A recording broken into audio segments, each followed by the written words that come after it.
السلام علیکم۔ آج بدھ ہے، فروری کی 4 تاریخ۔ میں ہوں خالد حمید، خبروں کے ایک بلٹن کے ساتھ۔ افغانستان میں چھوڑا گیا امریکی اسلحہ، پاکستان میں دہشت گردی میں استعمال ہونے کا انکشاف۔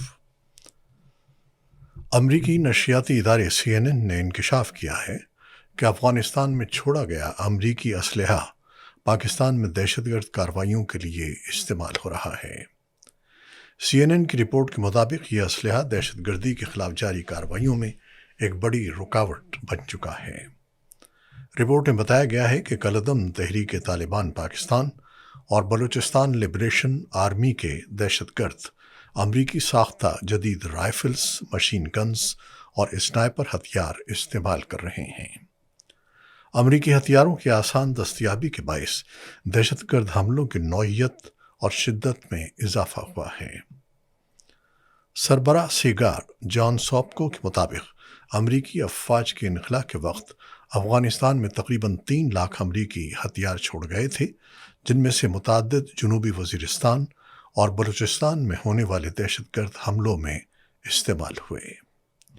واضح رہے کہ حکومت پاکستان افغان حکومت اور بین الاقوامی برادری کو متعدد بار ٹھوس شواہد فراہم کر چکی ہے کہ افغان سرزمین پاکستان کے خلاف استعمال ہو رہی ہے اور TTP افغانستان میں چھوڑے گئے امریکی جدید اسلحے سے حملے کر رہی ہے۔ پاکستان نے معدنیات سے مالا مال مغربی صوبے بلوچستان میں باغیوں کے خلاف کارروائی کرتے ہوئے ہیلی کاپٹر اور ڈرونز استعمال کیے ہیں۔ خبر رساں ادارے کے مطابق پولیس نے بدھ کے روز بتایا کہ 3 روز کی شدید لڑائی کے بعد نوشکی کے صحرائی قصبے کو محفوظ بنا لیا گیا ہے، تاہم اس دوران 7 سیکیورٹی اہلکار شہید ہوئے۔ بلوچستان لبریشن آرمی BLA نے ہفتے کے روز صوبے میں حملوں کا سلسلہ شروع کیا تھا، جن میں بینکوں، اسکولوں، بازاروں اور سیکیورٹی تنصیبات کو نشانہ بنایا گیا۔ ایک سینئر اہلکار نے خبر رساں ایجنسی AFP کو بتایا کہ دہشت گردی کے خلاف جاری کارروائیوں کے دوران مجموعی طور پر 197 دہشت گرد مارے جا چکے ہیں۔ حکام نے صوبے میں سیکیورٹی خدشات کے پیش نظر سخت پابندیاں عائد کر دی ہیں۔ افغانستان اور ایران سے ملحقہ سرحدی علاقوں میں عوامی اجتماعات اور مظاہروں پر پابندی لگا دی گئی ہے، جبکہ بعض متاثرین کی تدفین بدھ کے سپہر متوقع ہے۔ پاکستان تحریک انصاف کے بانی عمران خان کی اہلیہ بشرا بی بی کی بہن مریم ریاض بھٹو نے کہا ہے کہ عمران خان کی طبیعت پہلے سے بہتر ہے، تاہم وہ ابھی مکمل طور پر صحت یاب نہیں ہوئے۔ سماجی رابطے کی ویب سائٹ ایکس پر جاری بیان میں مریم ریاض بھٹو نے بتایا کہ گزشتہ ہفتے بشرا بی بی کی عمران خان سے ملاقات کروائی گئی، جس دوران عمران خان نے بتایا کہ وہ گزشتہ 2 ہفتوں سے ایک آنکھ سے دھندلا دیکھ رہے تھے۔ ان کے مطابق بشرا بی بی نے بتایا کہ عمران خان بار بار جیل عملے کو اپنی تکلیف سے آگاہ کرتے رہے، مگر کوئی سنجیدہ اقدام نہیں کیا گیا۔ بعد ازاں ایک جونیئر ڈاکٹر کو بھیجا گیا، جس نے مسئلے کو سنگین قرار دیتے ہوئے کہا کہ یہ اس کے دائرۂ اختیار سے باہر ہے، جس پر PIMS کے ڈاکٹروں کو طلب کیا گیا۔ ڈاکٹروں نے واضح کیا کہ عمران خان کا علاج جیل میں ممکن نہیں ہے اور فوری طور پر ہسپتال منتقل نہ کرنے کی صورت میں ان کی آنکھ ضائع ہونے کا خدشہ ہے۔ ابتدا میں جیل عملہ علاج جیل ہی میں کرنے پر بزید رہا، تاہم PIMS کے ڈاکٹروں کے اصرار پر عمران خان کو ہسپتال منتقل کیا گیا۔ مریم ریاض بھٹو کے مطابق عمران خان کی صحت میں بہتری آئی ہے، مگر وہ تاحال مکمل طور پر صحت مند نہیں ہے۔ امریکی ایوان نمائندگان نے جزوی حکومتی شٹ ڈاؤن کو ختم کرنے کے لیے $1.2 ٹریلین کے اخراجاتی پیکج کی منظوری دے دی ہے۔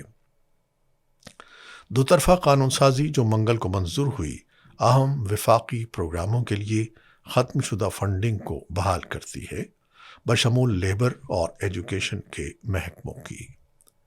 ریپبلکن کے زیر کنٹرول ایوان میں اس کے حق میں 217 اور مخالفت میں 214 ووٹوں کے ساتھ یہ بل منظور ہوا۔ 21 ریپبلکنز نے بل کے خلاف ووٹ دیا، جبکہ 21 ڈیموکریٹس نے قانون سازی کے لیے ووٹنگ ختم کی، جو اب صدر ڈونلڈ ٹرمپ کی میز پر ہے، جہاں وہ اس پر دستخط کریں گے۔ امیگریشن ایک بڑا تنازعہ تھا۔ یہ بل عارضی طور پر department of homeland security کو فنڈز فراہم کرتا ہے، لیکن قانون سازوں کے لیے امیگریشن کے نفاذ میں تبدیلیوں اور اصلاحات پر بات چیت کرنے کی گنجائش چھوڑ دیتا ہے، جبکہ وفاقی ایجنٹوں کی جانب سے گزشتہ ماہ 2 امریکی شہریوں رینی گڈ اور ایلیکس پریٹی کی ہلاکت کے بعد اخراجات کا پیکج 13 فروری تک صرف 2 ہفتوں کے لیے ڈی ایچ ایس کو فنڈز فراہم کرتا ہے۔ بصورت دیگر، کانگریس نے 30 ستمبر تک سرکاری اداروں اور پروگراموں کو فنڈ دینے والے 11 سالانہ مختص بلوں کو سمیٹ لیا۔ متحدہ عرب امارات کے صدر کے سفارتی مشیر انور قرقاش کا کہنا ہے کہ غزہ اور ایران دونوں کا حل طاقت نہیں، سفارتکاری ہے۔ غزہ کا مستقبل فلسطینی ریاست اور اسرائیلی سلامتی سے جڑا ہے۔ دبئی سمٹ میں گفتگو کرتے ہوئے سفارتی مشیر برائے اماراتی صدر ڈاکٹر انور قرقاش کا کہنا تھا کہ غزہ میں استحکام سیاسی حل سے ممکن ہے۔ غزہ میں استحکام اس وقت ممکن نہیں جب تک فلسطینی ریاست کے قیام اور اسرائیلی سلامتی دونوں محاذوں پر بیک وقت پیش رفت نہ ہو۔ یہ پیش رفت علاقائی اور عالمی تعاون کے ذریعے ہی ممکن ہے۔ انور قرقاش کا کہنا تھا کہ ابراہیمی معاہدوں کے ذریعے خطے میں امن کے فروغ کا کردار ادا کرتے رہیں گے۔ خطہ اس بات کا متحمل نہیں ہو سکتا کہ غزہ یا ایران کے مسائل کو طاقت کے استعمال یا بار بار کی محاذ آرائی کے ذریعے حل کرنے کی کوشش کی جائے۔ اماراتی مشیر کا کہنا تھا کہ ایران کے ساتھ کشیدگی پر سیاسی معاہدہ ضروری ہے۔ ایران کو امریکہ سے براہ راست مذاکرات کرنے چاہیے۔ ایران کو امریکہ کے ساتھ معاہدے تک پہنچنے اور اپنی معیشت کی تعمیر نو کی ضرورت ہے۔ ایران کو جوہری مسئلے سمیت اہم امور پر پیش رفت کرنی چاہیے۔ غزہ میں آج اسرائیلی حملوں میں بچوں سمیت کم از کم 21 افراد ہلاک ہو گئے۔ فلسطینی ہلال احمر سوسائٹی کے ترجمان کا کہنا ہے کہ تنظیم کو آج صبح مطلع کیا گیا کہ رفح کراسنگ کے ذریعے مریضوں اور زخمیوں کا انخلاء آج کے لیے منسوخ کر دیا گیا ہے۔ مقبوضہ مغربی کنارے کے علاقے اریحا میں منگل کی شام ایک چھاپے کے دوران اسرائیلی فوج نے ایک نوجوان فلسطینی کو گولی مار کر شہید کر دیا۔ غزہ پر اسرائیل کی نسل کشی کی جنگ میں اکتوبر سن 2023 سے اب تک کم از کم 71,803 افراد شہید اور 1,71,575 زخمی ہو چکے ہیں۔ 7 اکتوبر سن 2023 کے حملوں کے دوران اسرائیل میں ایک اندازے کے مطابق 1,139 افراد مارے گئے تھے اور تقریباً 250 کو یرغمال بنا لیا گیا تھا۔ لبنان کے صدر جوزف اون نے اسرائیل پر الزام عائد کیا ہے کہ وہ ایک ماحولیاتی جرم کا ارتکاب کر رہا ہے، جب اسرائیلی فورسز نے جنوبی لبنانی قصبوں پر نامعلوم مادے کا اسپرے کیا جسے بیروت نے زہریلا قرار دیا۔ اون نے بدھ کے روز اسرائیلی اقدام کی مذمت کرتے ہوئے کہا کہ انہوں نے حکومتی اداروں کو حکم دیا ہے کہ وہ اس جارحیت کا جواب دینے کے لیے تمام سفارتی اور قانونی اقدامات کریں جو ان کے بقول لبنان کی خود مختاری کی صریح خلاف ورزی کی نمائندگی کرتا ہے۔ لبنان کی قومی خبر رساں ایجنسی نے اون کے حوالے سے بتایا کہ یہ لبنانی شہریوں اور ان کی زمین کے خلاف ماحولیاتی اور صحت سے متعلق جرم ہے۔ انہوں نے مزید کہا کہ یہ واقعہ لبنان اور اس کے عوام پر اسرائیلی حملوں کا تسلسل ہے۔ نومبر سن 2024 میں حزب اللہ اور اسرائیل کے درمیان جنگ بندی کا معاہدہ طے پانے کے بعد سے اسرائیل معاہدے کی خلاف ورزی کرتے ہوئے تقریباً روزانہ لبنان پر حملے کر رہا ہے۔ یوکرین اور روسی مذاکرات کاروں نے متحدہ عرب امارات میں امریکہ کی ثالثی میں ہونے والی بات چیت کا دوسرا دور شروع کر دیا ہے، کیونکہ وہ یوکرین پر روس کی تقریباً 4 سال سے جاری جنگ کو ختم کرنے کے طریقہ کار پر بھرپور مذاکرات کو آگے بڑھانے کی کوشش کر رہے ہیں۔ روسی سرکاری میڈیا اور یوکرین کے چیف مذاکرات کار کے ترجمان کے مطابق روسی اور یوکرینی وفود بدھ کی صبح ابو ظبی پہنچے۔ یہ واضح نہیں ہے کہ امریکی وفد کب پہنچے گا۔ یوکرینی وفد کے سربراہ رستم امروف نے سوشل میڈیا پر لکھا کہ ابو ظبی میں مذاکرات کا ایک اور دور شروع ہو گیا ہے۔ انہوں نے مزید کہا کہ کیف کی ٹیم ایک منصفانہ اور دیرپا امن کے حصول کے لیے کوشاں ہے۔ ابو ظبی میں 2 روزہ سے فریقی مذاکرات ایسے وقت میں ہوئے جب یوکرین کے صدر ولادیمیر زیلنسکی نے روس پر امریکی صدر ڈونلڈ ٹرمپ کی ثالثی میں کیے گئے معاہدے کی خلاف ورزی کا الزام لگایا، جس میں توانائی کی تنصیبات پر حملے بند کرنے کا مطالبہ کیا گیا تھا۔ کیف نے منگل کو کہا کہ روس نے اس سال اب تک کا سب سے زیادہ طاقتور حملہ یوکرین کی توانائی کی تنصیبات پر رات شروع کیا۔ 4 سالہ جنگ کے خاتمے کے لیے بات چیت سے قبل لاکھوں لوگوں کو برفانی درجہ حرارت میں گرم کیے بغیر چھوڑ دیا گیا۔ یوکرین کے صدر ولادیمیر زیلنسکی نے حملے کی مذمت کرتے ہوئے کہا کہ سردیوں کے سرد ترین دنوں کا فائدہ اٹھاتے ہوئے لوگوں کو دہشت زدہ کرنا روس کے لیے سفارتکاری کی طرف رجوع کرنے سے زیادہ اہم ہے۔ انہوں نے کہا کہ روس نے ایک بار پھر امریکی فریق کی کوششوں کو نظر انداز کیا ہے۔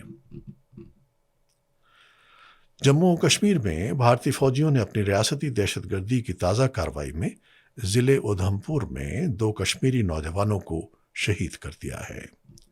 کشمیر میڈیا سروس کے مطابق بھارتی فوجیوں اور پیرا اسپیشل فورسز اہلکاروں نے نوجوانوں کو ضلع کے علاقے مجالتا میں محاصرے اور تلاشی کی ایک پرتشدد کارروائی کے دوران شہید کیا۔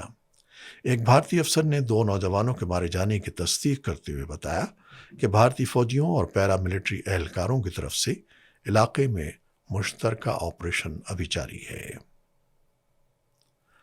امریکہ اور ہندوستان نے واشنگٹن میں اعلیٰ سطحی بات چیت کی ہے، جس میں معدنیات کے اہم تعاون، تجارت اور اسٹریٹجک تعلقات پر توجہ مرکوز کی گئی ہے۔ یہ مذاکرات حال ہی میں طے شدہ 2 طرفہ تجارتی معاہدے کے پس منظر میں منگل کو دیر گئے ہوئے، جس نے پورے خطے کی توجہ مبذول کرائی ہے۔ تاہم واشنگٹن میں سفارتی مبصرین کا کہنا ہے کہ یہ معاہدہ پاکستان اور امریکہ کے درمیان حال ہی میں بہتر ہوئے 2 طرفہ تعلقات کو متاثر نہیں کرے گا، کیونکہ ان کا تعلق بھارت سے نہیں ہے۔ مبصرین نے نوٹ کیا کہ عظیم تر مشرق وسطیٰ کے ساتھ ساتھ جنوبی اور وسطی ایشیا میں ہونے والی حالیہ پیش رفت نے واشنگٹن کے اسٹریٹجک حساب کتاب میں ایک اہم کھلاڑی کے طور پر پاکستان کی اہمیت کو مزید بڑھا دیا ہے۔ امریکی وزیر خارجہ مارکو روبیو نے ہندوستانی وزیر خارجہ سبرامنیم جے شنکر سے 3 روزہ سرکاری دورے کے دوران یہ ملاقات کی ہے۔ لیبیا کے آنجہانی رہنما معمر قذافی کے سب سے بڑے بیٹے سیف الاسلام کو منگل کو ان کے گھر میں گولی مار کر ہلاک کر دیا گیا۔ عبداللہ عثمان عبد الرحیم نامی ایک رشتہ دار نے ایک ٹی وی چینل کو بتایا کہ سیف الاسلام کو 4 نامعلوم افراد کے گروپ نے ان کے گھر میں قتل کیا۔ عبد الرحیم نے کہا کہ 4 مسلح افراد نے نگرانی کے کیمروں کو غیر فعال کرنے کے بعد سیف الاسلام قذافی کی رہائش گاہ پر دھاوا بولا، پھر انہیں موت کے گھاٹ اتار دیا۔ اگرچہ سیف الاسلام شمالی افریقی ملک میں خاص طور پر اپنے والد کے دور حکومت میں پالیسی بنانے میں ان کے کردار کے لیے مشہور تھے، حالیہ برسوں میں ان کی عوامی پروفائل میں کمی واقع ہوئی تھی۔ سن 2015 میں لیبیا کی ایک عدالت نے سیف الاسلام کو ملک کے سن 2011 کے انقلاب کے دوران پرامن مظاہروں کو دبانے کے جرم میں غیر حاضری میں موت کی سزا سنائی تھی، جس نے ان کے والد کی حکومت کا خاتمہ کیا تھا۔ اس پر بین الاقوامی فوجداری عدالت نے انسانیت کے خلاف مبینہ جرائم کا بھی عارضی الزام لگایا تھا۔ کرکٹ انڈر 19 ورلڈ کپ کے پہلے سیمی فائنل میں انگلینڈ نے آسٹریلیا کو 27 رن سے شکست دے کر فائنل کے لیے کوالیفائی کر لیا۔ انگلینڈ کے 278 رنز کے ہدف کے تعاقب میں آسٹریلیا کی پوری ٹیم 48ویں اوور میں 250 رنز پر ڈھیر ہو گئی اور فائنل سے باہر ہو گئی۔ زمبابوے کے شہر بلاوایو میں کھیلے گئے انڈر 19 ورلڈ کپ کے پہلے سیمی فائنل میں انگلینڈ نے ٹاس جیت کر پہلے بیٹنگ کا فیصلہ کیا۔ انگلینڈ کی ٹیم نے مقررہ اوورز میں 7 وکٹوں کے نقصان پر 277 رنز بنائے تھے، جس میں تھامس ریو نے شاندار 110 اور کالے فارکس نے 40 رنز بنائے۔ ہدف کے تعاقب میں آسٹریلیا کی پوری ٹیم 48ویں اوور میں 250 رنز پر ڈھیر ہو گئی اور فائنل میچ سے باہر ہو گئی۔ انگلینڈ کے تھامس ریو کو شاندار 110 رن بنانے پر مین آف دی میچ کا ایوارڈ دیا گیا۔ ایونٹ کا دوسرا سیمی فائنل کل ہرارے میں افغانستان اور بھارت کے درمیان کھیلا جائے گا۔ یہ تھی وہ خبریں جو یوٹیوب چینل پر ہم نے آپ کے لیے پیش کی ہیں۔ آپ ہمارے چینل کو دیکھتے ہیں، شیئر کرتے ہیں اور اپنے کمنٹس میں اپنی محبتوں اور آراء کا اظہار کرتے ہیں، جس کے لیے ہم آپ کے بےحد ممنون ہیں۔ اپنی ان محبتوں کو جاری رکھیے گا۔ خالد حمید کو اب اجازت دیجیے۔ اللہ حافظ۔